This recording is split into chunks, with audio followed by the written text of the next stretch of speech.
What really happened with your host, Mike Rivero, because World War III is a really bad idea. Here is your host, Michael Rivero. And aloha, America. Welcome to our show today. It is Friday, September 4th, 2020. Thank goodness it's Friday. Thank goodness it's Friday. Thank goodness it's Friday. We've got a lot to talk about today. Mike is in our control room, twiddling the dials, keeping us out of trouble. And this being a Friday, we're going to do news for about half an hour. Then we're going to open the phone lines. And then at hour number 2, the lovely lady Claire will be joining us with her unique perspective on the world. A reminder that on September 9th, our guest on air will be Richard Gage of Architects and Engineers for 9/11 Truth. So we can all look forward to that and see what he has to say. All righty. Now, Michael Forrest Reinl, who appeared to admit to murdering Aaron Danielson on an interview with Vice TV, was shot dead by law enforcement later in the evening as they attempted to arrest him in Lacey, Washington. Apparently, he opened fire with an assault rifle on them. Of course, when you do that with the police, you can expect they are going to shoot back. Now, right now, everybody's trying to make a big deal over the story that appeared in The Atlantic, accusing Donald Trump of referring to World War I dead as losers and suckers. And the Atlantic's article was based on 4 anonymous sources. The Atlantic is trying to justify going to print with these anonymous sources.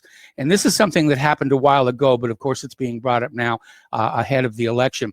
Now, already 5 people who were with Donald Trump on this trip have come forward to say, no, he never said any of that stuff. He canceled the trip to the cemetery because the weather was bad. And in John Bolton's book, it says exactly the same thing, that the trip was canceled because of the weather and not because Trump had bad words to say about our veterans. Now, of course, they've managed to drag out one other official who says, oh, yes, Donald Trump said all of that. He said all of that for sure, for sure, for sure. And they're trying to make a big deal about that. I think they're trying to distract away from Nancy Pelosi's incident at the beauty salon. And there's been another embarrassment for Joe Biden. When he was in Kenosha, Wisconsin, his campaign had set up a meeting for community members to ask him questions, but it was derailed after one attendee admitted to being handed a script. Apparently, when she got in there, they handed her a paper and said, this is what you will ask, Joe Biden. And she replied, I'm going to be honest, Mr. Biden, I was told to go off this paper, but I can't. We need the truth, and I am part of the truth. I was born here, raised here. I have to give you the truth of the people. And the truth of the matter is we are heavily angry, not angry as to where people say, oh, they're protesting. There's a difference between a protester and a rioter. It's a reminder that, yeah, Joe Biden's being propped up. Everything is scripted. He can't think on his feet here. Now, back in 2017, the Gateway Pundit exclusively reported that a Secret Service agent was suspended for a week for shoving then Vice President Joe Biden after he cupped his girlfriend's breast while the couple were taking a photo with him. The situation got so heated, a source who was a Secret Service agent at the time said that others had to step in to prevent the agent from hitting the then vice president. Now, speaking on condition of anonymity, the agent asserted that we had to cancel the VP Christmas get-together at the vice president's house because Biden would grope all of our wives' and girlfriends' rear ends. Now, apparently, a Secret Service agent has inadvertently confirmed that this did, in fact, happen. So, of course, we know about Biden's history of inappropriate touching, especially of younger people. Now, Joe Biden came on out making the claim that a black man invented the light bulb, and everybody's taking the task about that, saying, that's utterly ridiculous. But Biden came on out and said, this white guy named Thomas Edison didn't invent the light bulb. It was by a black guy. Well, he's sort of, kind of, maybe correct, but not accurate. The light bulb itself was invented by Thomas Edison, but the innovation used to create a long-lasting light bulb with the carbon filament came from African-American inventor Lewis Latimer. So you may want to keep that in mind here. So Latimer didn't invent the light bulb, but he made it a lot better. Now, Donald Trump is trolling Joe Biden for ignoring the COVID rules and shaking hands when he landed in Wisconsin to meet Jacob Blake's family, and claims there is no enthusiasm for his rival as he jets to Pennsylvania for his own rally. And looking at the videos of the motorcades, that does appear to be the case. Apparently, people were out there waiting in the rain for an hour for the motorcade to come on by. Down in Australia, a news anchor is saying the Democrats are propping up Biden like Weekend at Bernie's. And I've already seen several graphics that have been sent to me, Weekend at Biden's, where they're basically trying to hold him up. And that is exactly what's going on here. Now, more bad news for Joe Biden. A Ukraine judge has ordered Joe Biden to be listed as an alleged perpetrator of crime prosecutors' firing. Now, Democrats jumped the gun by putting all their faith in the so-called whistleblower to give them the opportunity to impeach Donald Trump over his Ukraine phone call. This backfired in a spectacular fashion. It also put presumptive Democratic presidential nominee Joe Biden back in the hot seat. Biden allegedly used his power as vice president to pressure top Ukrainian officials to remove a prosecutor who was investigating Burisma Holdings, a shady gas company that was paying Biden's son, Hunter Biden, around $80,000 a month to sit on the company's board. As a side note, Hunter Biden's experience with energy companies can be written on the back of a postage stamp. So a judge in Viktor Shokin's case has ordered Biden be named as an accused perpetrator of Shokin's firing. Now, Trump has fired back at an incompetent Cuomo in an escalating battle of words, accusing him of having the worst record on death from COVID after the New York governor said he'd need an army to visit state amid defunding warning. Mr. Cuomo, Trump does have an army, just in case you'd forgotten. He also has a Navy, an Air Force, the Marines, Coast Guard, and the Space Force. Now, Kayleigh McEnany came on out commenting about Andrew Cuomo, saying that it's rare you hear a Democrat governor nakedly admitting to failure, which is essentially what Cuomo did. The latest poll in Pennsylvania is tied up 46-46, with President Trump receiving 27% of the black vote over "You Ain't Black" Joe Biden. The polls are definitely tightening all over the U.S., and the Democrats are getting very, very nervous. Of course, they're planning to steal the whole thing with this, mail-in ballots counted after Election Day nonsense. I mean, they're pulling out all the stops. They're getting ready to just get Trump out. Prior to the election, Democratic election officials citing systemic racism will announce hundreds of new polling places to be opened in heavily Democrat urban areas in Democrat-controlled swing states such as North Carolina, Pennsylvania, Michigan, and Wisconsin. Election Day morning, Democrats across the country will refuse to show up at the in-person voting sites in Republican areas, citing COVID-19. And without Democrat poll workers, the polls cannot open. Meanwhile, in heavily Democrat areas, the polls will open on time. Violent demonstrations will break out in suburban areas. Thugs claiming to oppose systemic racism will show up outside suburban polling places to intimidate voters. As Election Day progresses, citing systemic racism, Democrats will file multiple lawsuits to keep the polls in heavily Democrat urban areas open past the statutory closing time. Rather than ask for the same extensions, the befuddled GOP will likely do nothing. Once the polls close and counting begins, President Trump will look like he's ahead, but Democrat election officials across the country will announce unspecified problems counting the ballots, and on and on and on and on and on. They're not even trying to hide the fact that they're going to steal this election. Okay, getting on to the protests here. Tomorrow will mark 100 days of ongoing protest in Portland. And 100 days is way too long. It's 3 months. More than 3 months already. And the city of Portland won't do anything about it. Apparently, a Black Lives Matter activist got charged with 19 felonies for tear gassing police in San Diego. Turns out he's from right here in Indiana. So we were thinking we were being left out of all this stuff, but apparently not. Apparently we have Black Lives Matter protesters somewhere around in this state, probably up to Indianapolis or out in Evansville. Fox News has been showing this video all day long about this car plowing through the crowd of Black Lives Matter supporters in Times Square.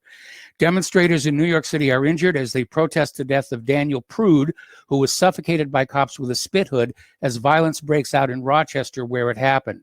The Rochester mayor has suspended the officers involved in the fatal March arrest of Daniel Prude, who suffocated after cops put a spit hood over his head and pressed his face down until he stopped breathing. Now, he was resuscitated but died in the hospital a week later. The coroner said there was PCP in his bloodstream at the time of his death, or rather, there was PCP in his body, but they're saying it was, in fact, a homicide here. Now, getting on over to the shooting of Dion K., the D.C. Metropolitan Police Department has released the body camera footage of the fatal officer-involved shooting of Dion. At approximately 3:51 p.m., uniformed police responded to a call to investigate a man in a vehicle with a gun. When they arrived, they found 4 people in the vehicle. 2 of them fled, including K. During the chase, K brandished a firearm. At this point, an officer fired one single shot, hitting K in the chest. The suspect was transported to the hospital, where he died. Apparently, this K was a validated gang member as well. All right. The Black Lives Matter protester arrested in Washington, D.C. Saturday night has also been seen at riots in Portland, Oregon, and Kenosha, Wisconsin. Somebody is paying for all these plane tickets. There have been numerous reports the protesters are being funded by outside agents in order to hurt Trump's chances of re-election, and apparently they are true. Jeremy Vazco, 27, was arrested during violent clashes between police and protesters in D.C. He had been working as a senior engineer at Microsoft until May, but left the company and has been on the road supporting the BLM movement ever since. Prosecutors, of course, are not pursuing the case. It means he's somebody's agent provocateur. Trump is still threatening to pull funding from anarchist cities. Democrat mayors are livid, as Cuomo demonstrated earlier. And he's out there saying that these Democratic mayors have permitted violence and the destruction of property by turning a blind eye to riots. Says, my administration will not allow federal tax dollars to fund cities that allow themselves to deteriorate into lawless zones. It calls on the Attorney General to identify anarchist jurisdictions and have them publicly listed. Apparently over in Portland, there was a threat to blow up a Portland police station with an, quote, undetectable bomb, unless police stood down from Black Lives Matter protests in the Oregon City. The man apparently was a member of Antifa and BLM, very frequently on the front lines. The scary part of groups like Antifa and radicals within the BLM movement, it's that it's almost like they are trying to ruin the foundation of America. But the FBI managed to stop the bombing in time. They're calling it a close call. Okay, now, here's the good news. Rampant rioting comes back to haunt Black Lives Matter as poll reveals tumbling support. Remember what I said the other day about the brand has become toxic? Anyway, Politico did a poll showing support for Black Lives Matter movement is slipping. Trump attacks take a toll on Black Lives Matter support. I think it's Black Lives Matter and their behavior that's killing the support. You don't go out and alienate the public, which is exactly what they've been doing. You don't make the public afraid of you. They're not going to support you if they're afraid of you. That doesn't work. It never has. So let's talk about Nancy Pelosi a little bit. I know Claire's going to have a few choice comments about that as well. And there's an amazing commercial that's already come out about that. It ends saying, blow them all out of office in November. And it's about her little trip to the beauty salon, which was supposed to be closed, according to Governor Newsom. And she wasn't wearing a mask, despite all of her lecturing to everybody else to wear masks. And the owner of the salon, Erica Kios, I think it's pronounced, started a GoFundMe page and has amassed more than $147,000 in 24 hours, and it continues to climb. So maybe she'll be able to keep her business after all. Although she says she's going to move it, and the governor of South Dakota has already issued, basically rolled out the welcome mat and say, you'll like it up here. A group of women held a protest outside House Speaker Nancy Pelosi's San Francisco home on Thursday, stringing a tree outside with hair dryers and curlers and chanting about freedom as the Democrat faces the backlash for being busted in a salon in violation of the city's coronavirus restrictions, while citizens are prohibited from doing so. It is ultimate hypocrisy. And Pelosi's still out there saying, I was set up. It was a setup. They set me up. And Trump had some choice comments about that. He said, well, if Nancy Pelosi can get set up by a hair salon owner, then she shouldn't be leading the House of Representatives. Okay, here's an interesting story. This is coming out of stationgossip.com. An African-American history professor at George Washington University who pretended to be black and just finally came out and said she's actually white. Actually, she's Jewish. She was pictured in a yearbook of a fee-paying school where she boycotted the prom and planned a flag burning. Neighbor says the disgraced academic called her white trash. So this African-American history professor admitted she's been pretending to be black her entire career. She did an online confession saying, I am a cultural leech. Yes, you are. Absolutely. All right. Mark Zuckerberg has come on out and said Facebook will ban all new politics ads weeks before the election, remove misleading claims about voting, and flag any attempt to claim victory before results are fully confirmed. Well, here's my question. Isn't Facebook, by doing this, interfering in the election itself?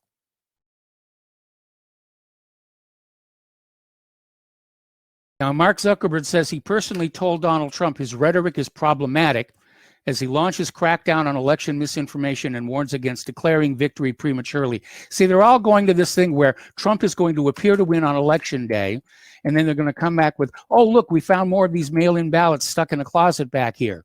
And even though they don't have postmarks or anything else, they must be counted, and they're going to put Biden over the top.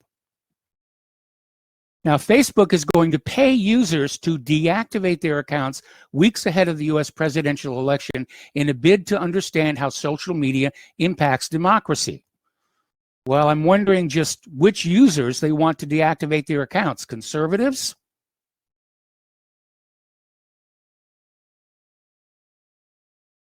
It sounds to me like Facebook wants to interfere with the election themselves. They're just trying to be clever about it. Another story out of Patriot Rising. Just in time for the elections, Facebook's new terms of service update sounds a lot like censorship. This would not be the first time efforts have gone into shaping public perception by censoring or hiding information from the people. The CIA's Project Mockingbird was very clear on that, and it's more than likely that project was never shut down. The key question is what we believe about our world really true? And if it isn't, how do we find truth when the independent media, that's us, is being shut out on social media platforms? Can we truly trust mainstream media for their long-held reputation of poor journalism and deception? And again, going back to that story in the Atlantic, accusing Donald Trump of calling World War I dead losers and suckers. I don't trust the Atlantic. All right, so let's talk a little bit about COVID-19. It has been revealed that the standard tests being used for the U.S. to diagnose COVID-19 cases are far too sensitive, with the vast majority of people, 90%, marked down as being positive, actually turning out to be negative. Top U.S. virologists have been stunned by revelations about the laxity of the COVID testing program. It turns out that tests that deliver a simple binary positive or negative result are not fit for the purpose, as they tell us nothing about the contagiousness of the patient. Data from 3 U.S. states, New York, Nevada, and Massachusetts, shows that when the amount of virus found in a person is taken into account, up to 90% of the people who have tested positive should actually have been negative, as they are only carrying tiny amounts of the virus, are not contagious, pose no risk to others, and have no need to isolate. Apparently, there's been a study done by UCLA and Stanford that finds for the average 50 to 64-year-old, chances of dying from COVID-19 are 1 in 19.1 million, with an M. Now, Cuomo is saying that they will not respond to the request on COVID-19 nursing home deaths until after the November election. That's as much as putting up a neon sign flashing saying, we've got something to hide. Another report along the same thing, 90% of positive COVID tests should have been negative. CNN struggles to keep the lockdown mask narrative afloat after it was revealed that only 6% of COVID-19 victims died of coronavirus alone. And you know, Nancy Pelosi's little stunt, the beauty parlor, I mean, she's supposedly in possession of the facts by virtue of her position in the government. It shows that she doesn't think masks are necessary, and she doesn't think the salons should be shut down. She went into that salon knowing she was perfectly safe. She sat there without the mask knowing she was perfectly safe. Just think about that for a while. All right, we're going to take a break for commercials. We'll be back after these 2 words. to ourselves. Welcome back to our show here, and a friendly reminder and nudge in the shoulder that Republic Broadcasting is in the middle of a perpetual fundraiser. And folks, we really need your help to keep doing what we're doing. We don't have corporate sponsors. We don't have non-governmental organizations giving us money. We don't have any conservative billionaires out there who are helping us get the truth out to the American people. We rely on you, and it does cost a certain amount of revenue to keep Republic Broadcasting on the air. There are hosting costs, electric bills, telephone bills, rents, and we have to constantly be replacing and upgrading equipment in order to keep the best possible broadcast going out to you. So the postal address where you can send a check, money order, or if you prefer anonymity cash, is Republic Broadcasting Network, 2251 Double Creek Drive, number 302, Round Rock, Texas, 78664. The phone number where you can make a credit or debit card donation is 800-724-2719, extension 3. Getting on back to COVID-19, interesting little story that came out of Station Gossip. It appears COVID-19 is starting to fizzle out across the nation, according to recent evidence. We may have plateaued, and it may in fact be on its way out. I made a prediction to my wife earlier saying COVID-19 will cease to be a problem the day after the election. Another little interesting article from antiempire.com. An actual plague wouldn't have required the government to propagandize us that there's a plague. If you go back and you study historical plagues, everybody already knew there was a plague. They could see the bodies piling up. And so more and more this looks like, you know, if you're having to force folks to take plague precautions with violence, you probably don't have a plague. I think that's exactly where we are here. Tucker Carlson came on out and said the World Health Organization say COVID-19 isn't about a virus. It's about changing our society, about global warming. And apparently Bill Gates agrees. This is part of the social engineering agenda. Over in Russia, their Sputnik 5 COVID vaccine might actually work. Moscow scientists claiming that the jab that stunned scientists when Putin gave it world first approval proved safe and effective in early clinical trials. And it became the first vaccine to be approved for mass use last month. The move sparked alarm because there was no scientific evidence to prove it works. But 2 early clinical trials published today in The Lancet indicate it's both safe and effective. All right, turning to the international news now. The EU and France call on the U.S. to reverse their unacceptable sanctions against the International Criminal Court's war crimes investigators. Now, what this is all about is the World Court, the International Criminal Court, is looking at Israel to see if they have been committing war crimes against the Palestinian people. And of course, Israel does not want that to happen. And Israel's slave, the United States government, doesn't want that to happen. So they're flinging sanctions at the court and at their prosecutors and judges. So the U.S. sanctions against 2 International Criminal Court officials are unacceptable and unprecedented and should be reversed to the EU's top diplomat, while the French foreign minister called them a grave attack on the court. The sanctions are unacceptable measures that attempt to obstruct the court's investigations and judicial proceedings. And let's see, his French foreign minister, Jean-Yves Le Drian, I butchered that one pretty good. Anyway, he condemned the sanctions as a grave attack against the court, saying it puts into question multilateralism and the independence of the judiciary. I mean, if you want to put that in context, imagine that the U.S. government puts sanctions on the United States Supreme Court because they might rule in a direction the U.S. government doesn't like. That's how serious this is. Over in Lebanon, they found another 4 tons of ammonium nitrate near the scene of that port explosion. Chilling reminder of what happened a month ago that killed 191 people and basically wrecked the port here. Okay, turning to the economic news. They're actively inflating the stock market bubble to counter deflationary forces. They had a rough day on the stock market. It was way down at the beginning, struggling up toward the end. The Dow ended 190-something down here. Trillions are now whooshing by at a fast pace. The U.S. gross national debt, the total of all Treasury securities outstanding, jumped by $1 trillion with a T, over the past 5 weeks from May 4th through June 8th, and by 2.5 trillion for the 11 weeks since March 23. The total U.S. national debt outstanding has reached $26 trillion.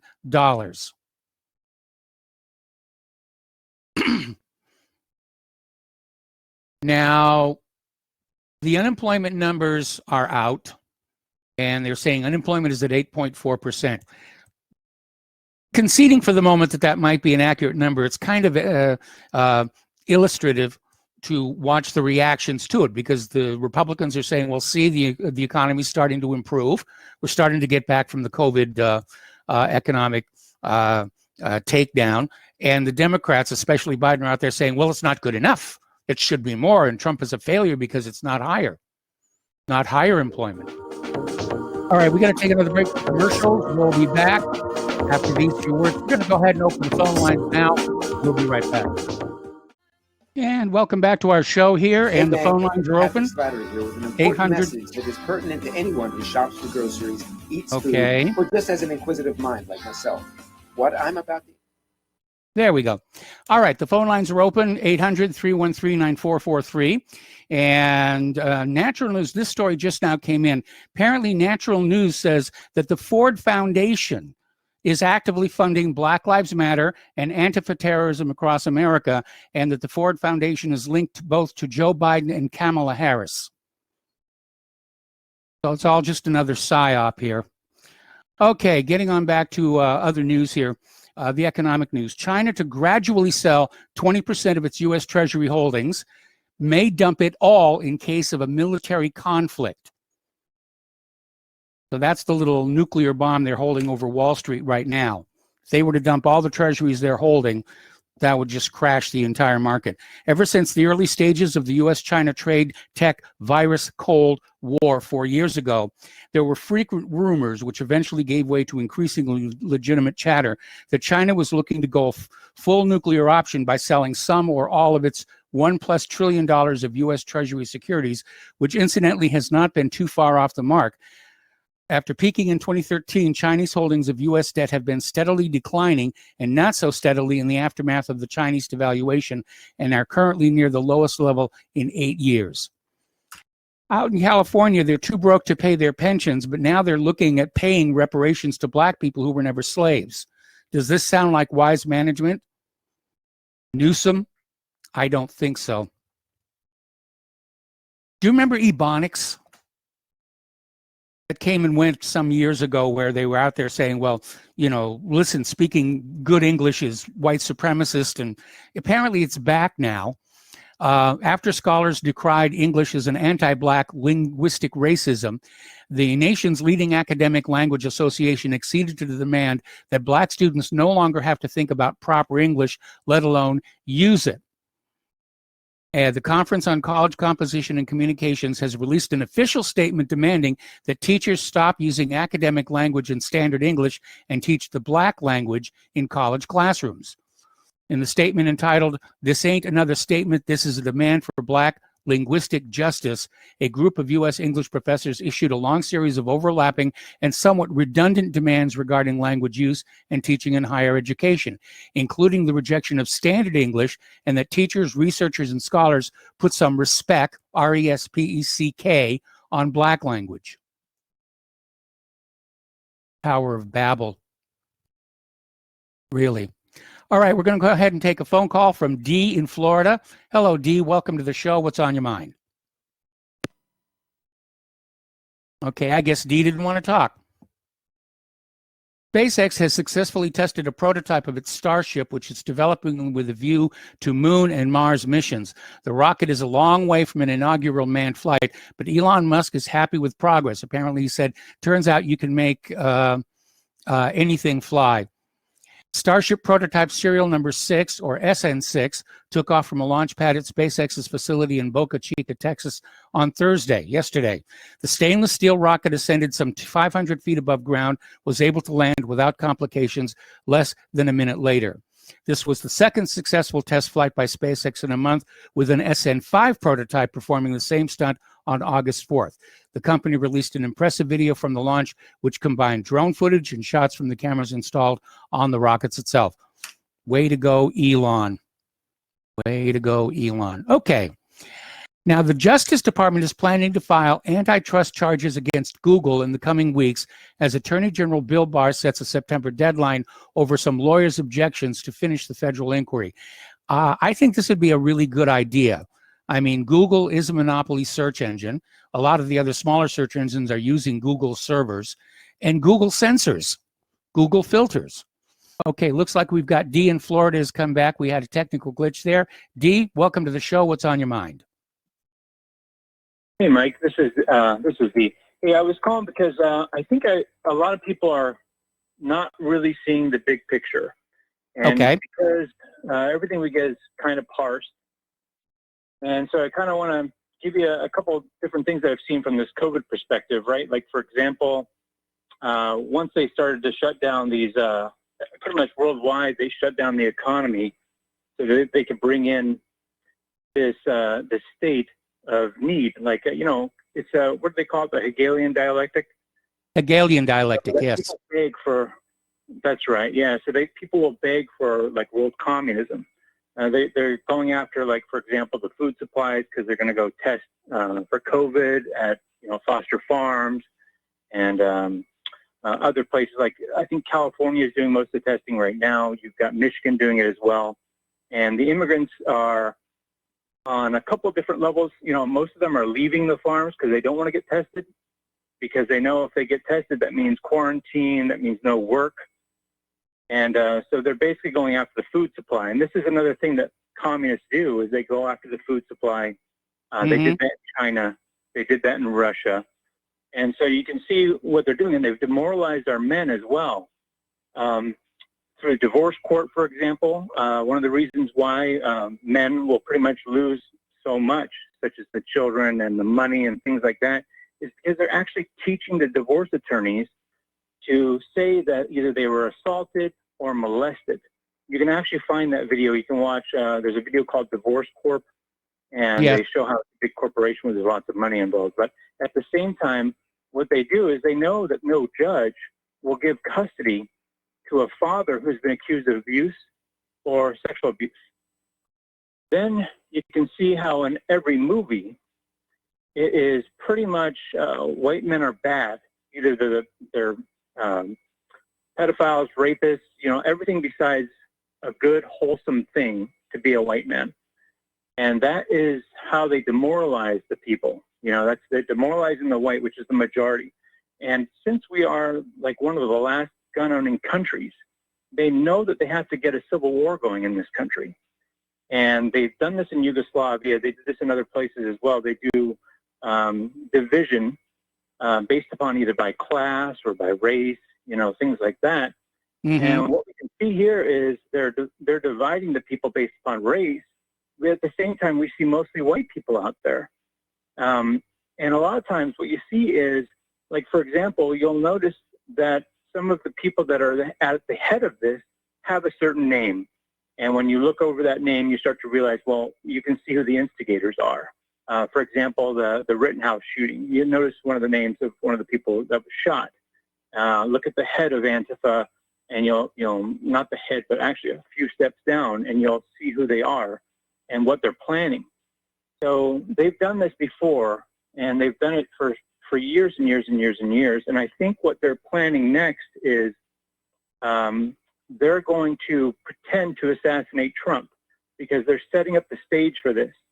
And I think once I've said this now, they're probably not going to do it. But at the same time, though, I can see the stage being set, because you remember you got the Kathy Griffin holding his head up. You've got the celebrities coming out with the psychological operation of, we're going to, burn down the White House. Johnny Depp and Madonna both said that. Well, now what you've got is you've got Trump saying things like there was a shooter on the White House lawn. That was probably about 2-3 weeks ago. And now you've got these people in black garb coming in on a plane that were, taken over by Trump. And Trump, of course, came out and said, these are very bad players, blah, blah, blah. And, of course, did something bad against Biden. So as you can see, what I think is you've got, they pretty much have been citing all the presidents for years. Now, what they've done is they put Trump in, because what you have is, it's a WWF circuit. These these are, this is your player, this is the other player. And like the other caller, I guess one of my people had told me that somebody called in and said that the ballots are going to go, the mail-in ballots are going to go in Biden's direction. Well, that would be the perfect setup for the assassination of Trump, because if he wins and then the ballots come in and then they say, well, he lost, and then to ignite the right, because the right now is not getting ignited, even though people are getting shot in the streets. They got the knockout game. They've got so many different things that are going on against whites, but you notice how they're not being triggered. Yes. So they need a trigger. And I think that trigger is the assassination of Trump, or the pretend assassination of Trump. And in that case, that would pretty much ignite the right so that we get a civil war coming in. And once we get the civil war going, they're going to bring in the UN troops, which is why we have thousands of UN trucks here in Florida and things like that, as well as Deagle.com saying the population of the United States will be 99 million by 2025. That really puts all the pieces in place when you see that kind of stuff going on.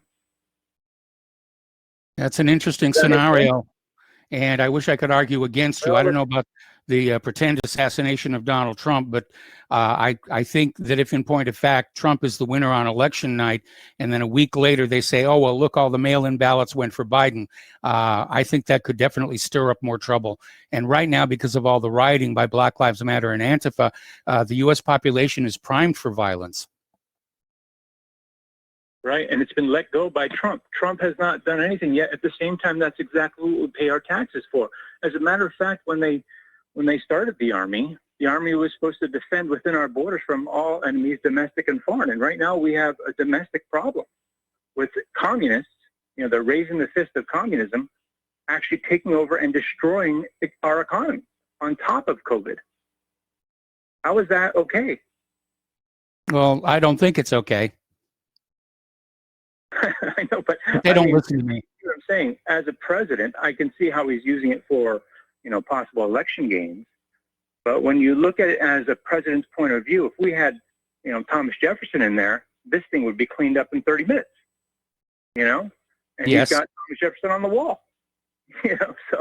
So either he is part of the game, which I think he is. I mean, he does have the Tree of Life Award on his wall.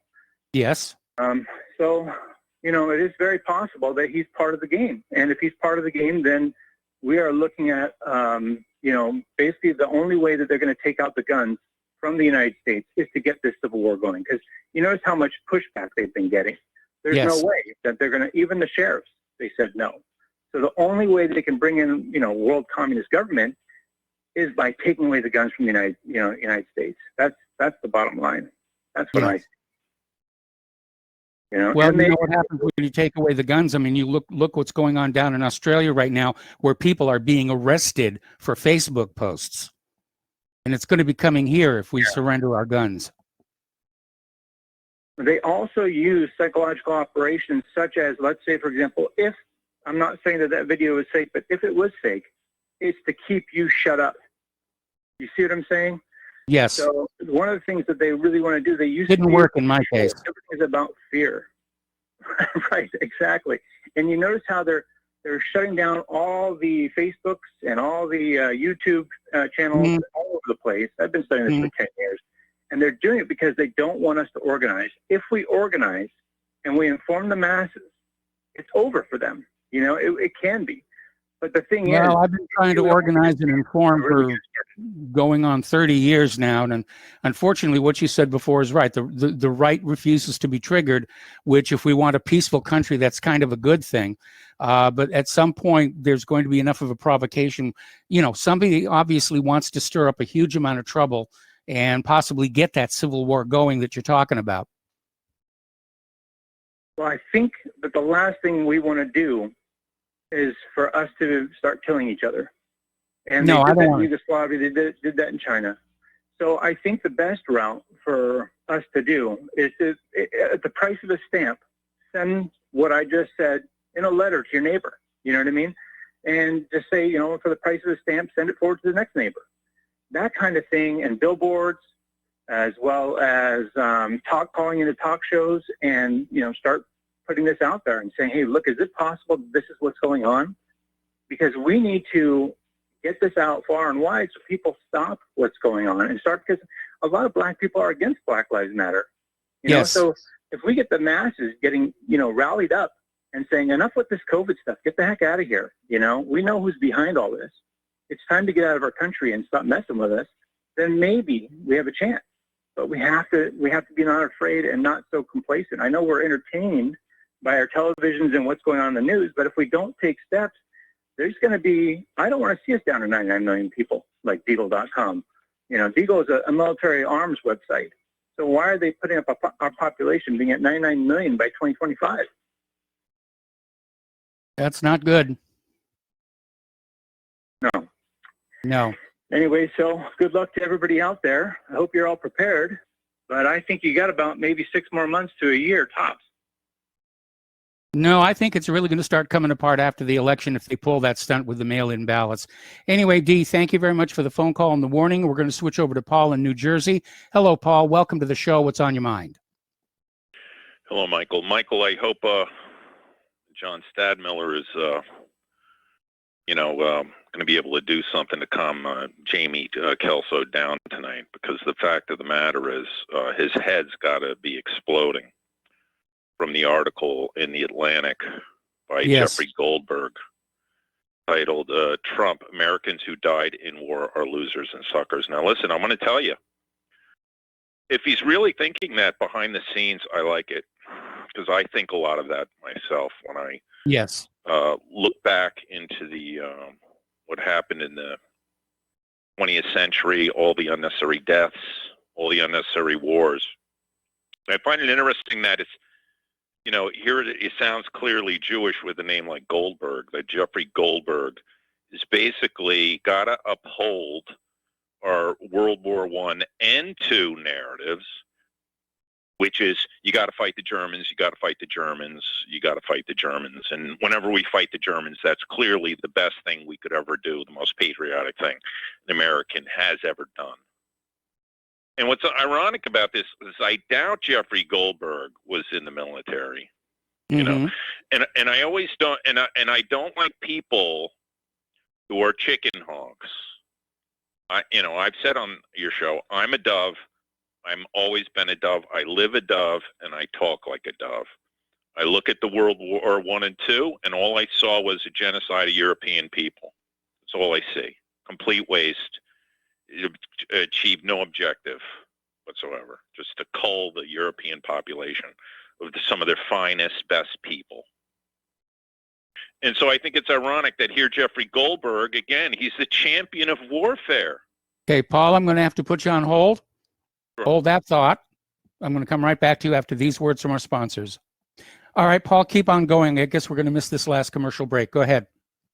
But it seems like it's what Pat Buchanan said in the 90s that got him in trouble, the amen corner. Yes. You got a bunch of chicken hawk Jews like this Goldberg, because it's proven. Jews are about 2%, 3% of the population. They make up less than 0.5% of U.S. servicemen. That's a fact. Mm-hmm. So here you're going to have a guy who doesn't serve in the military. Not that I'm saying you have to. But he's the one egging on wars and justifying World War II. And so I think it's a very healthy thing that Donald Trump is looking back on World War I and being skeptical of it and saying, how did we benefit from it? What good was it? And I just hope that Donald Trump will take the next step from that, because if he's already thinking about that, about World War I have a feeling he's thinking about it in World War II. Because really, there was only not much of a difference between both wars, except just even greater carnage and unnecessary carnage. And so for me, I'm loving what Donald Trump's saying. I think it's truthful. I think we need to re-examine this failed foreign policy of the past 100 years of American interventionism. And and hats off to Donald Trump also, because he really hasn't done that much military adventurism or interventionism, any of that. I wish he would close the bases overseas. I guess he can't or isn't going to. But nonetheless, he's been rather dovish, which I see as, like consistent. In other words, a consistent chicken, right, is at least got a consistently chicken foreign policy. And that's why hats off to Donald Trump. But with a guy like Jamie Kelso, who says, you can't, if you re-examine World War II, you're a Hitler lover, right? He's going to have a real problem with this. And so good luck to him tonight, Jamie. All right? And maybe you can consider, some pharmaceuticals for your issue. On that note, thank you. All right, we're going to switch over to Joe in Nome. Hello, Joe. Welcome to the show. What's on your mind? Yeah, this is kind of a mishmash between Emmanuel Velikovsky and Common Core. Okay. I'm a chronic, mnemonic, supersonic, Teutonic, ebonic, hooked on phonics, and I'm on it like comet vomit. Okay. Speaking of comets. Yes. You've heard of Emmanuel Velikovsky, right? Oh, of course. Worlds in Collision. Ages in Chaos, and so on. It was a trilogy. That's basically my catastrophism world outlook. And it seems to me that we're headed there again. That, anyway, there's probably people that know that. Mm-hmm. So I got a couple of quotes. Okay, real quick. You've heard of, Samuel Clemens. I don't know if he said this or not. It's easier to fool the people than to convince the people they've been fooled. Have you ever heard that quote? I'm not sure if that's Samuel Clemens, Mark Twain, or not. A good friend of Samuel Clemens was Ambrose Bierce. He was published under the Devil's Dictionary. Yes. Have you ever heard? Oh, yeah. Okay. Well, here's a quote from the Devil's Dictionary, and it illustrates my cynicism about all of this business. Patriotism, combustible rubbish, ready to the torch of anyone ambitious to illuminate his name. Yes. Now, Ambrose Bierce was pretty famous in his day. He even got a cameo in that movie Dusk Till Dawn. Mm-hmm. In the very beginning. Of course, some actor played his part, but at any rate. Well, that's not a cameo. Okay, whatever you call it. I mean, I published that on my first website back in the 90s. Charles Horry Fort was another of my favorites. But speaking of genetic studies, yes, the majority of all domesticated plants and animals originated from a single source in Eastern Turkey. Now, I brought up this topic once before with you, and you summarily dismissed me out of hand. And you can dismiss genetic studies also if you want. Mm-hmm. But you've heard of Cappadocia and Göbekli Tepe? Yes. And, of course, you've heard of Noah's Ark. These are all in the same spot or area. I mean, you can see Iran from that site where they found Noah's Ark. It was covered with volcanic ash and semi-petrified. And an earthquake in the 70s caused it to slide down a little more and start to uncover itself. Mm-hmm. And I was not aware that there was a confirmed finding of the Ark. It was actually discovered in 1959, and it's easier to believe. It's easier to convince people, to fool people than it is.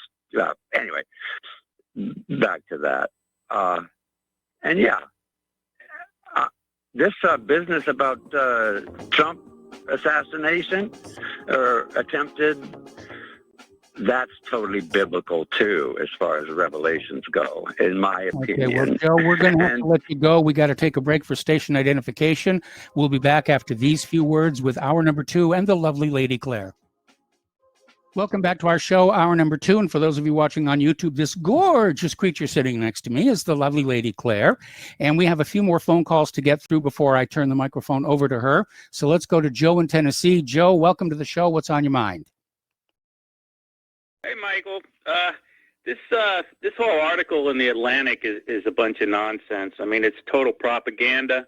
Mm-hmm. I mean, I listened to Paul in New Jersey, and he's right about a lot of things, and I don't disagree with his comments. But I mean, to believe a Goldberg, propaganda, that's the way a propaganda does. It appeals to what you believe already, mm-hmm. reinforces it, so you can make all these claims about Donald Trump saying this or that. And whether he's a chicken hawk or not, I don't believe this story at all. Already there's like 6 people that were on the helicopter plane with him that deny this ever happened.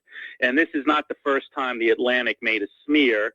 There's going to be a lot more smears with this election coming up. They already had advertisements ready, already loaded up for like 8 hours after the story broke. So, this is another one of those, Donald Trump got urinated on by prostitutes, Obama's hotel rooms type stories. And it's hard I remember that one. That people actually believe it, even though my own mom did at the time. Well, I wanted to say that this guy that was shot in Portland, to me, I don't hear enough people questioning the whole thing. I think it's a dead men tell no tale story. I mm-hmm. think that they wanted this guy dead and wrapped up. They didn't want to talk about how a judge let him out, after being arrested with handguns. They didn't want the story to be about him at all. They didn't want to talk about any of his accomplices or funding.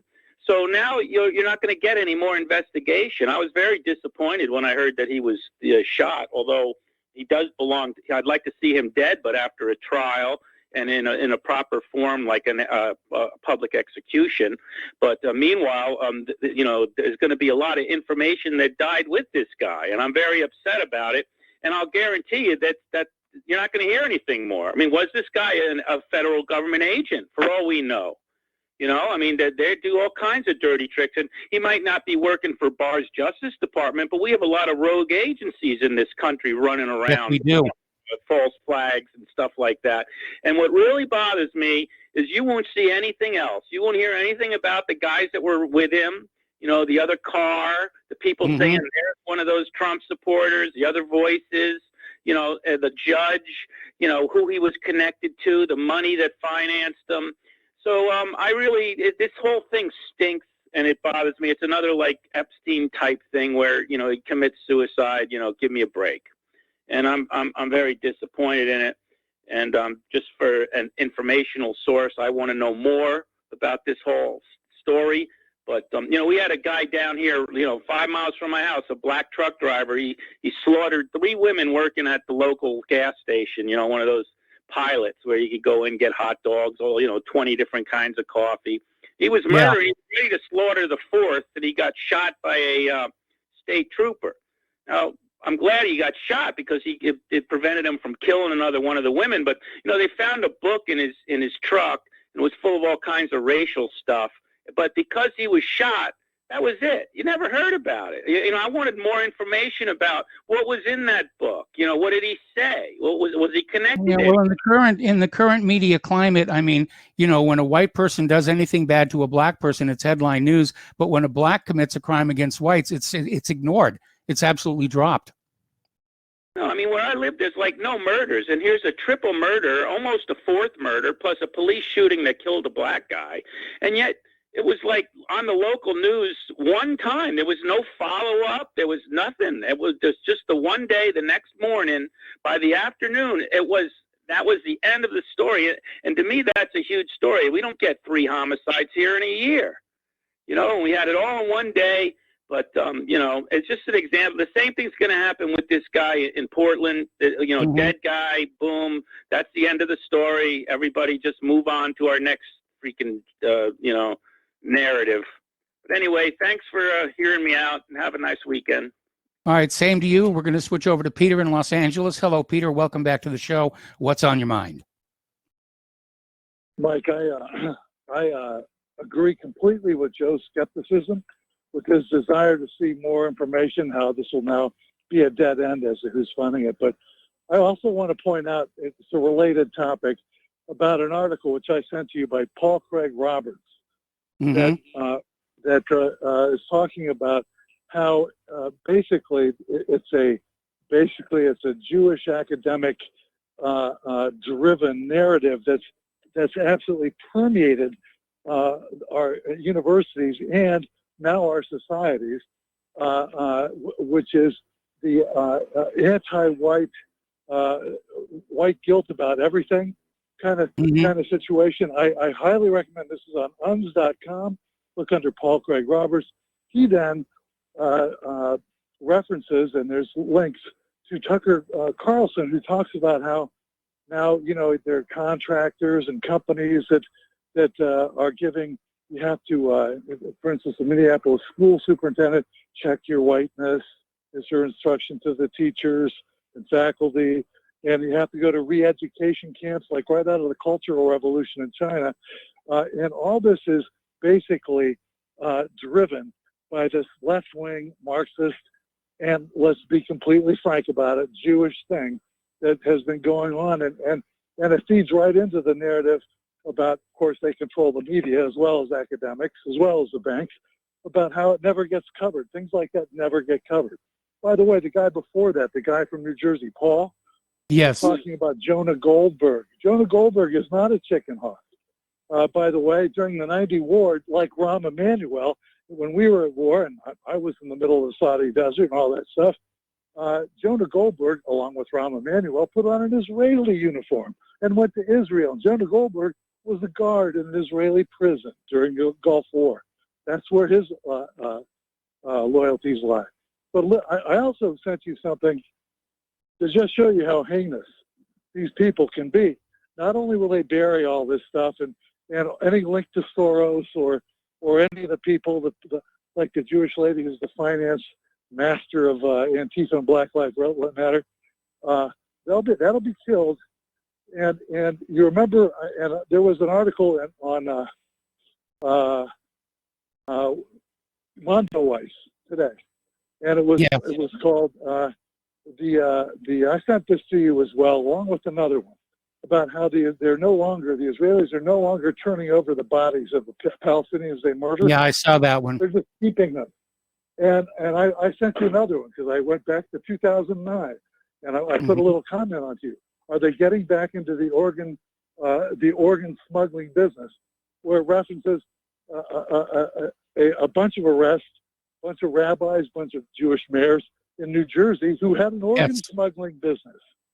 And nothing is beyond these guys, like the Bronfman sex scandals, like the Epstein guys, like Harvey Weinstein, like you name it, man. I mean, what are they not incapable of? I mean, they're capable of anything, and they are, but yet it gets shut up. So I sent those two articles, and if you post that up, I said, lest we forget the 2009, all these rabbis, all these Jewish mayors arrested for organ smuggling from Israel. And guess where they get? You can only guess where they got their supply. But nothing, and they have their sights set on us, Mike, and all this stuff will never get to the top of it, just like we'll never get to the top of Epstein. All the billionaires, the MAGA billionaires like Les Wexner and Steven Spielberg, for that matter, and all these people who funded this, or the Bronfman thing, which has been completely hushed up, or what have you. Nobody hears about Harvey Weinstein anymore, but there we go, man. All those things are pretty much killed, but we won't be able to hear about this Antifa murderer and how he got from city to city, as you said, and supported himself. And by the way, there was a picture of this encampment that Antifa had in Portland, all the tents are the same, like they were issued. Yes. They were like issued from the Soros Supply Depot. They're all blue. They all look alike, and there they are. They're set up there with their nice little George Soros tents and their all that stuff. But all this is related. But I'm telling you, all of this is weaponized not only against Trump, it's against white people. And that other guy was right earlier, saying that that's what their whole strategy is about. They know we have to, that we're 62% of the population. They have to get rid of us in order to take over, and they're already taking over, frankly. But and they're bludgeoning us with this weaponized Black Lives Matter and the black people who they've been weaponizing and manipulating and playing like Stradivariuses for 50 years against us. And now all this narrative in schools about whiteness, re-education camps, it's all from them. Let's be totally honest. It's all from them. What are we going to do about it?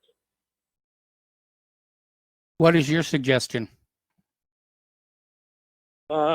Well, the first step, if it were me, of course, Trump is also bought and paid for by these guys. The first thing I would do is I would use the RICO statutes against the Israeli lobby and against the Federal Reserve. And I publicize all the books, all the crime that comes out of that, and then I start going to the media. But once you get the banks, I think the media will fall soon after. But that's what I would do as a start. And anybody dual citizenship, forget. They shouldn't be having in public office at all. Let them go back to Israel. They're welcome to it, but not here. And they shouldn't be holding public office. And guys like Jonah Goldberg or Rahm Emanuel shouldn't be able to put on a uniform of another country while America is at war. And nobody, it's not talked about at all. No, it isn't. At any rate, you can look all that stuff about Goldberg and it being a prison guard in Israel and Rahm Emanuel and I sent you the article on the rabbis and the mayors in New Jersey Jewish who had the organ smuggling business from Israel. Mossad, I'm sure it was Mossad aided, if not run. But it is what it is. But what do you think? Well, yeah, it does look like there are definitely some forces, that are arrayed against us, and there's definitely an anti-white bias. This story about how, the universities are saying that correct English is white racism, and that really we should be learning and studying Black English. That really scares me. Right, and in Oakland, the DA in Oakland today, by the way, some black female Soros-funded DA is saying that, well, if she's advocating leniency for rioters if they can demonstrate a need for what they looted. Did you see that? Yes. Yeah, well, I needed this new Ferrari. Yeah, I did too. Let's go loot LeBron. He's got a hell of a nice place. Yes. I mean, what is it? Again, it's the same source. Soros, Antifa. Well, according to Natural News, the Ford Foundation is also backing Black Lives Matter and Antifa, although Snopes is saying that that's false. Not that I trust Snopes. I will tell you that following the Ford Foundation as I have, I find it no surprise at all that they're backing those people. Yep. I find it no surprise they're backing Antifa. They're riddled and they're run by basically Zionist Jews. So, even the Ford Foundation, which, Ford was basically called it like he saw it and saw what he said was an international Jewish conspiracy in the 20s. And he was right. It's still there. It's worse than ever. But they've even taken over that organization. So, it is what it is, Mike. But I know you got other callers, and I want to hear Claire. Hi, Claire. Happy Labor Day, guys. Thank you. Thank you so much. Okay, well, thank you for the call, Peter. We're going to take two more calls, and then we're going to get back to the lovely lady, Claire. So let's go to Pat in Fort Worth. Hello, Pat. Welcome to the show. What's on your mind? I think I forgot what I was talking about. Oh, well, thank you for the call, then. Well, people were worried about the election, okay? Yes. What they need to know is that they can volunteer to be a poll watcher, and you can watch what they do inside. You can watch what they do outside, and you can even go and see them count the ballots. If we don't vote or we don't participate in it, we don't have a right to say anything, ever. I don't know that poll watchers are allowed to watch the counting of the ballots. In fact, I've heard stories before where poll watchers who have attempted to watch the counting were arrested. Check with each state. But I know what you're talking about. I need to try to get what's her name, Freeman. Anyway, her whole expertise is counting the ballots. She's a computer expert too. That's where they usually try to cheat. It's program the machines wrong. That's that's bad. It's really bad. But it is. Technically, if we care enough, we have a right. If we're going to run an election, we have a right to make sure our machine is running right before it gets taken to the poll place. Okay? Well, on the main people page, have no idea about anything. They act like if they vote, they're doing somebody a favor, but they want to talk about it forever and ever. well, on the main page of whatreallyhappened.com, right underneath the hideously outdated picture of yours truly, there's a link to an article I wrote on how to have honest elections. And I'm not claiming it's perfect, but it certainly makes election fraud much, much more difficult to do and much, much, much easier to spot. So you may want to take a look at that. Trump had an opportunity to fix the election system when he came into office, and he blew it. And if this election is stolen from him in November, it's his own fault. How do you know how much he had to do with some of this electronic voting? I don't like it. Here in Fort Worth, I don't like it. And the guy who's running the whole county, he's invited the Democrats to come and ask all the questions they want to, do anything they want to about how to have mail-in ballots and everything about mail-in ballots. But he's not supposed to be partial. But anyway, no, he's not. It's Garcia who's running. Okay, but look, we have electronic voting here. And if you listen to Kaylee McElhaney this morning, she said what Trump was talking about when he said vote twice. He means when you go to vote and they haven't registered that you've already voted one way or another, then vote again. And, yes. And so they tried to make a big deal out of that. But I found that out when I hadn't even voted once the last election. Before the last one, I went and I said, where's the judge I'm supposed to be allowed to vote for? They said, they looked back and they said, you didn't vote before, you can't do it. So with electronic, they know what you've done already. So you can't go from poll to poll. You can't do all this anymore. So there may be a little bit of something to the electronic voting. They really know what you've done. Probably know how you voted, but if we're ashamed of it, what can we say? It's supposed to be a secret ballot. It's always been a secret ballot. And I never did like electronic voting. I like the written thing, sticking there. And what can I say? But I agree. I just think that I've run elections before, and out of 448 machines, my machine found out that every one of them were programmed wrong. And they had to totally recount everything that night. Talk about some rhinos were really mad. They were the maddest because they didn't vote straight Republican or Democrat. But yes. Texas has taken that out. You can't vote straight party anymore. You just got to go along and check each one or don't vote at all for them. But anyway, I just thought I'd throw that in because we need all the poll watchers we can get now. Plus the other thing, they're even having trouble to even run the polls. Yeah, people don't, and they get paid. Probably about $12 an hour. I just sit there on your rear end if I do it's not that hard. Okay. Okay. They're having trouble getting it. All right. I just thought I'd throw that out. I'm tired of hearing about it. There's nothing we could do. Yeah, we can. Okay. All right, Pat. Thank you very much here. And we're going to be coming up here on a commercial break real soon, I hope. And so we're going to hold off. We've got a couple more callers waiting on the line. I do want to get to the lovely lady, Claire. I understand you have a few choice comments about Nancy Pelosi. Yes. Nancy Pelosi and Blowout Gate. Blowout Gate, that's a good name for it. I think that she has earned for herself another title, and no one did this to her. She has become the quintessential Karen of Congress. And on that thought, we're going to take a break commercial. You're welcome. You can use it. And we'll be right back. Welcome back to our show here. We're going to go back to the phones here to Starfire in Pennsylvania. Hello, Starfire. Welcome to the show. What's on your mind? Hi, Matt. How are you? I'm Mike, fine. I'm sorry. Yes. I'm sorry, That's my Mike. brother. I was He's the thinking good-looking about one. someone else. I was calling to tell the lovely Claire hi, and just to let her know that my people are talking about a gathering, and she will know what I mean. I do. Yes. Okay. I just wanted to let you know I love you both, and I wish you the best. Well, thank you very much. God bless you, and thank you, Starfire. You're welcome. Bye-bye. All right. Bye-bye. We're going to let you go and switch over to Tom in Florida. Hello, Tom. Welcome to the show. What's on your mind? Yeah, Michael, happy Labor Day weekend to you and Claire. You know, have a great Labor Day weekend coming up.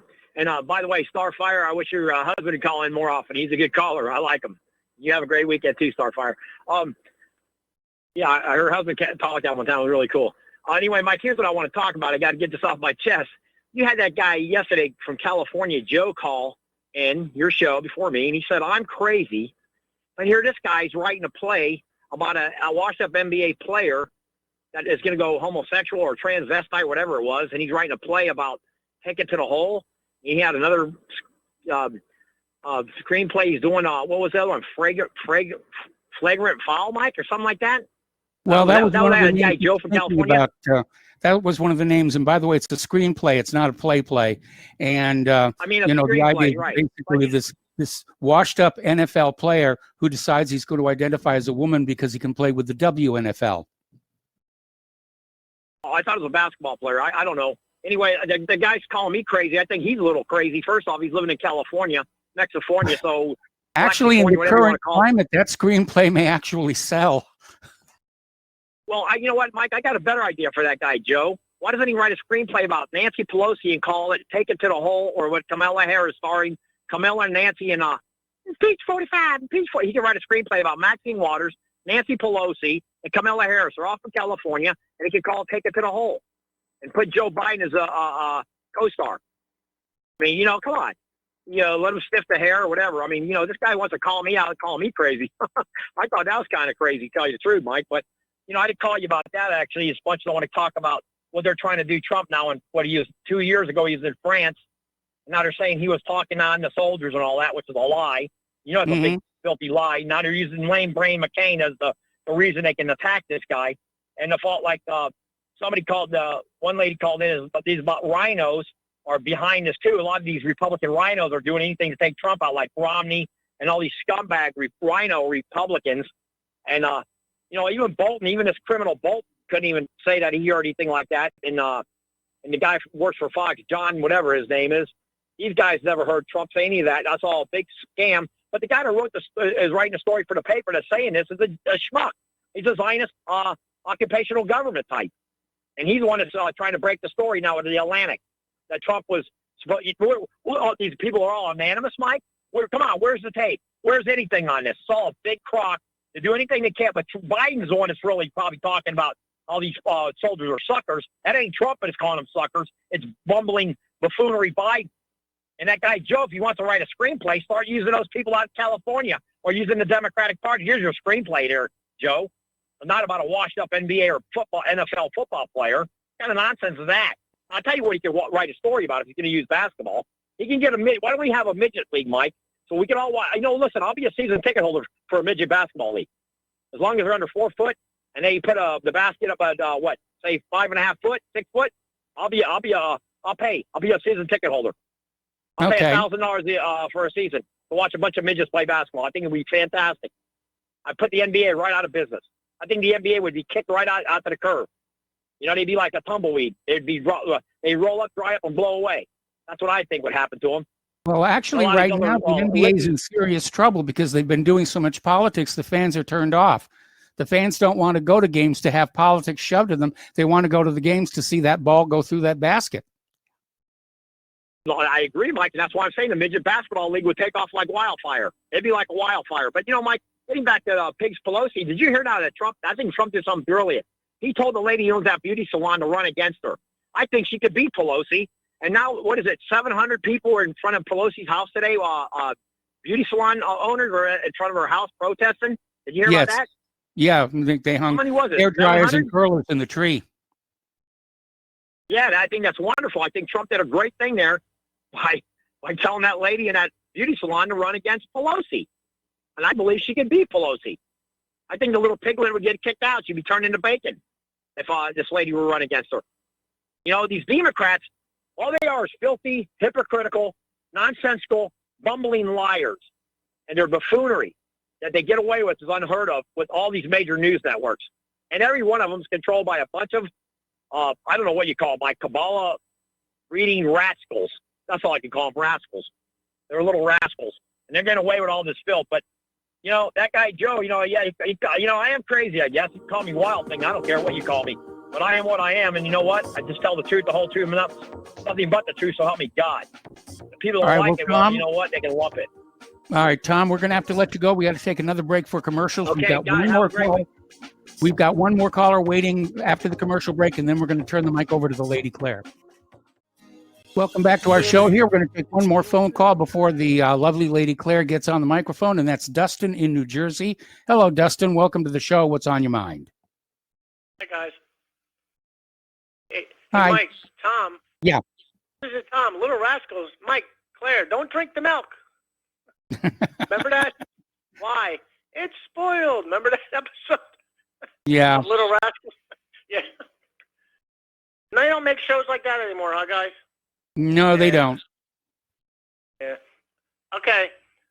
I want to talk about tech, but I'm going to get to Mark. I'm going to respond to Mark next week, you know, because you know what the con says. Revenge is a dish best served cold. So, Mark, you're going to have to wait for my response to you. I don't know, did Mark call today? Because I got in late today. Yeah, Mark called earlier. Did he mention me? Because he mentions me every day, seems like. I don't recall that he did today. Okay. All right, well, Mike, I want to talk about the guy who got shot, the one who was who killed Jay Bishop. Yes. Did you talk about him today like he was a contractor? Well, we didn't talk about him being a contractor, but we did talk about the stupidity of him pulling. Go ahead. Right. Well, not Jay Bishop, but the guy who shot him, the Antifa guy. That he was a contractor for like the military. No, that I was unaware of. Yeah, so I don't know if he was Blackwater, Purple Shovel. What's the other group I forgot that got caught over in Venezuela? There's Silver Canopy, Silver Corps, Silver Canopy. Yeah, he was a contractor. But did you talk about the other two guys from the 417th Second Amendment militia out of Missouri? No, I didn't talk about those. Yeah, in Kennesaw, they had a drone. I don't know what kind of drone. Probably wasn't obviously a Global Hawk, but they had a drone, an armor.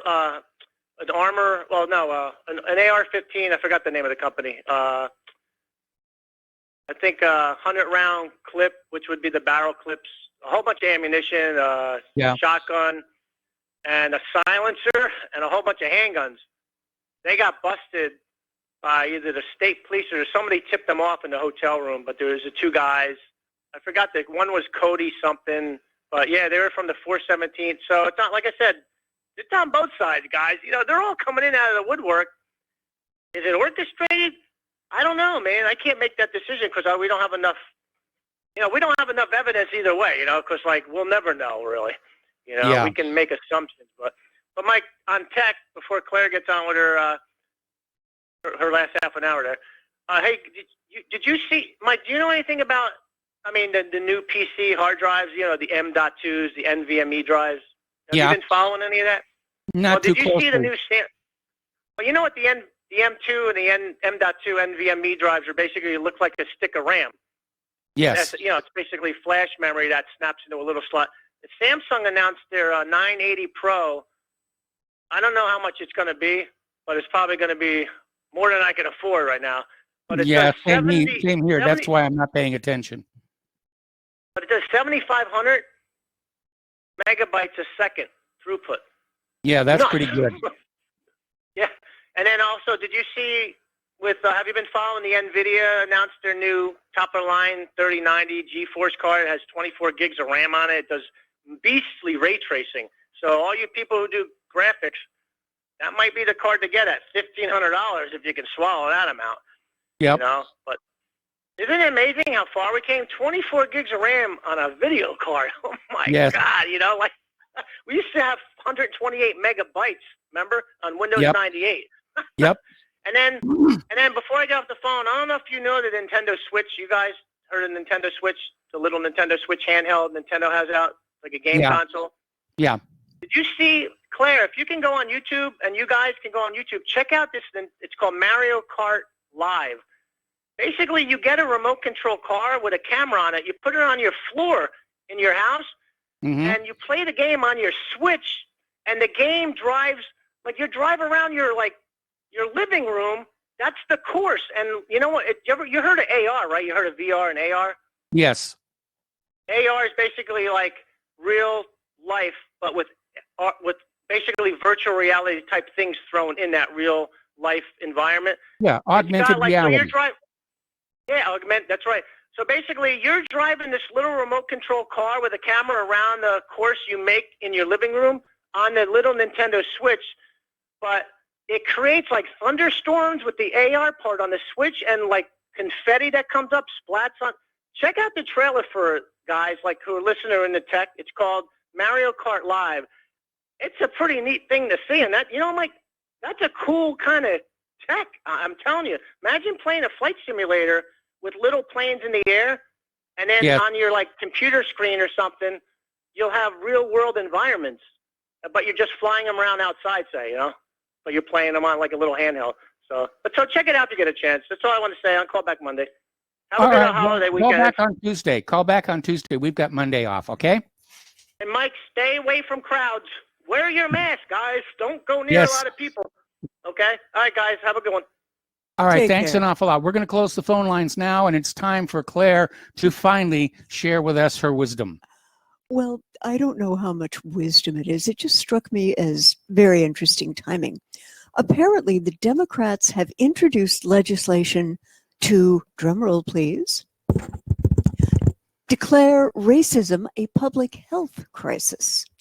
Now, a bill was introduced yesterday by Democratic lawmakers which would classify racism as a nationwide public health crisis, requiring 2 wings within the CDC to address it, according to The Hill.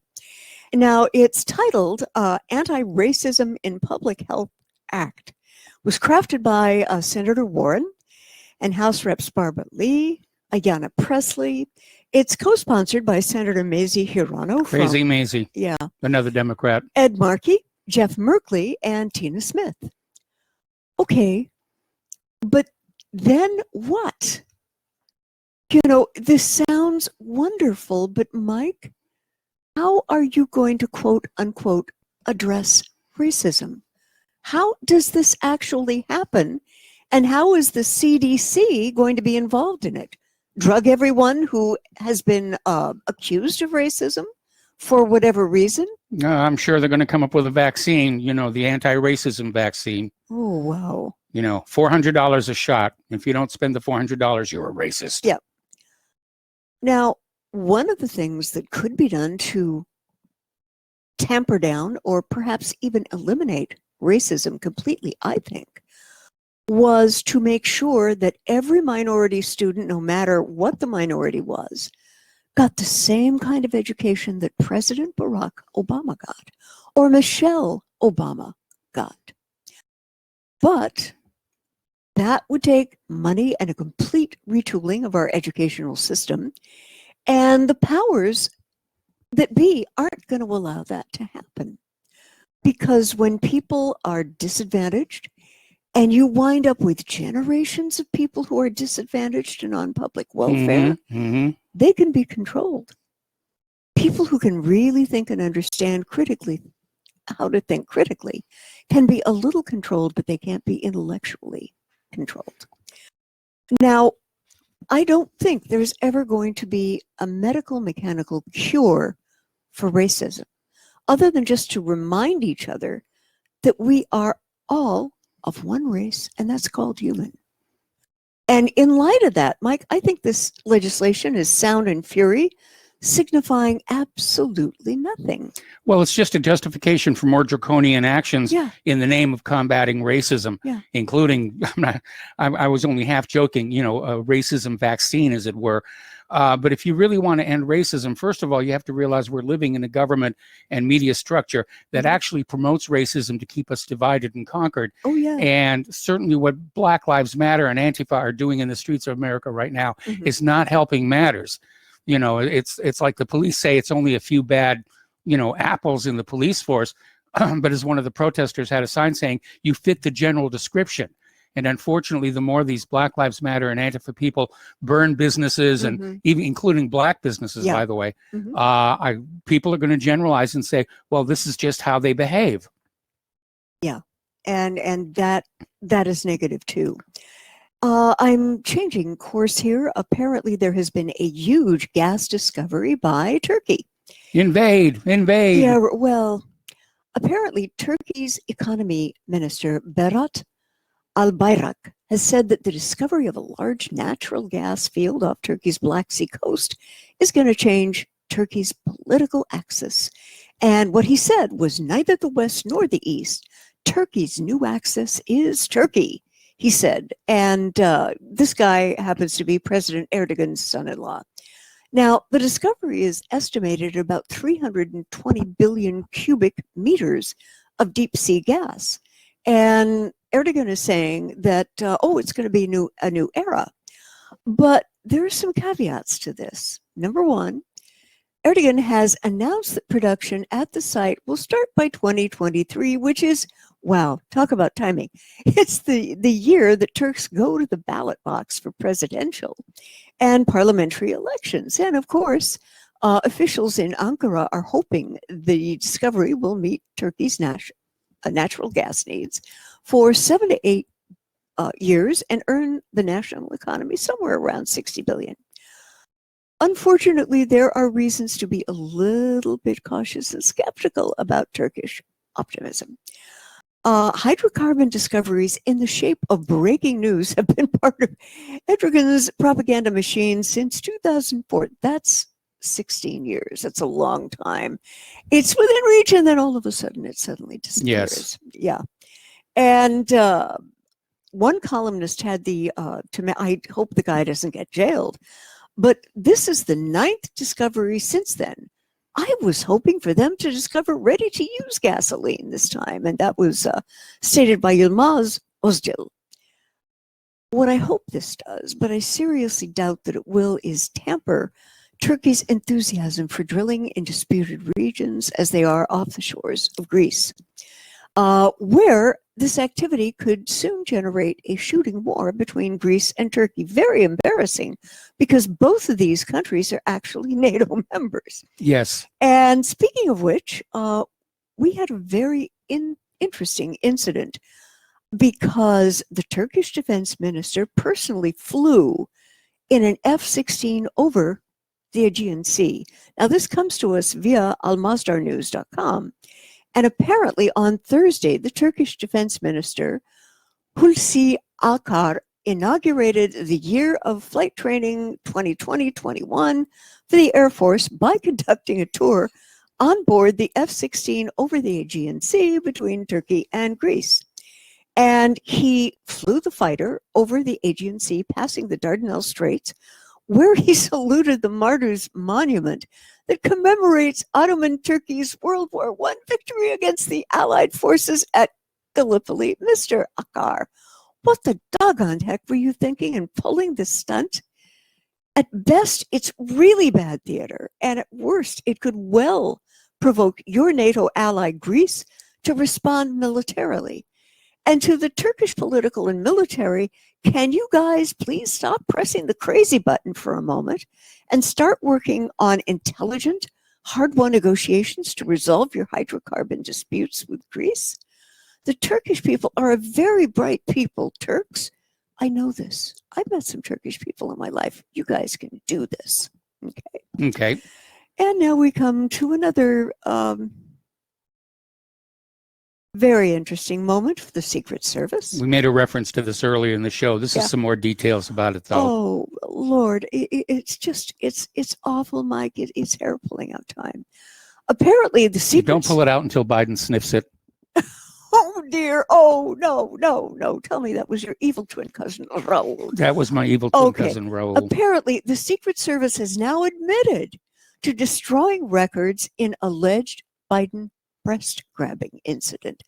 Apparently, in 2017, the Gateway pundits Cassandra Fairbanks published a claim from an anonymous former Secret Service agent who said that they had to protect female agents from Joe Biden due to Weinstein-level stuff, referring to the notable rapist and Democrat Harvey Weinstein. And here is why you're reading this now. While MSM is simply ignoring the incident, Judicial Watch, and you've got to love their tenacity in this. They filed an FOIA Freedom of Information Act request. Right. Okay. And we're told that the file was destroyed. In other words, something happened and the Secret Service just confirmed it.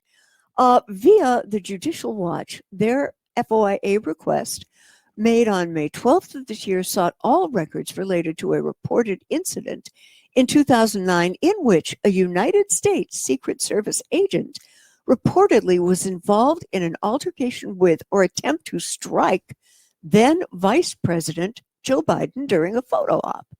Now, you have got to love Judicial Watch for its, Michael, I think I can say this on radio without any backlash, for their male attributes in going after allowable. this. God bless them. You go, Judicial Watch. Is this the kind of a man we want as an example for our kids coming up? No. As president? No. Hello. That's why they call him Creepy Joe. Oh, man. And another thing that we have to watch now, world food prices have gone up for a third consecutive month in August. And while the global central banks continue to flood the system with money, insisting inflation is non-existent, as such, the Federal Reserve last week announced a new approach to inflation, which would let it run over the 2% target. And the food percent inflation is rising this summer, according to a new report via the United States Food Agency, Food and Agriculture Organization of the United Nations, and said that in August, food prices rose globally for the third consecutive month, including increases in coarse grains, vegetables, oils, and sugar. Apparently, the FAO's Food Price Index, which tracks food prices monthly, averaged 96.1 in August versus 94.3 in July. That's significant. That is significant. Whoa. And the index dropped from January through April due to the virus-related recession, bottoming in May, but then reversing through summer. And to a lot of people who, for their families, cook, you may, here in this country, need to get a little bit out of your comfort zone, okay? Mm-hmm. And I'm hearing the music. I know I'm going to have Right. to We're going to do another break for commercials and back to the last segment of our program after these few words. Welcome back to our show. Last segment on the Powhana Friday, and a program note reminder. RBN is giving our hardworking hosts and even harder working control room technicians Monday off for Labor Day. So we'll be live on Tuesday. So you might want to mark your calendars on that. Claire, you wanted to finish up this story of yours.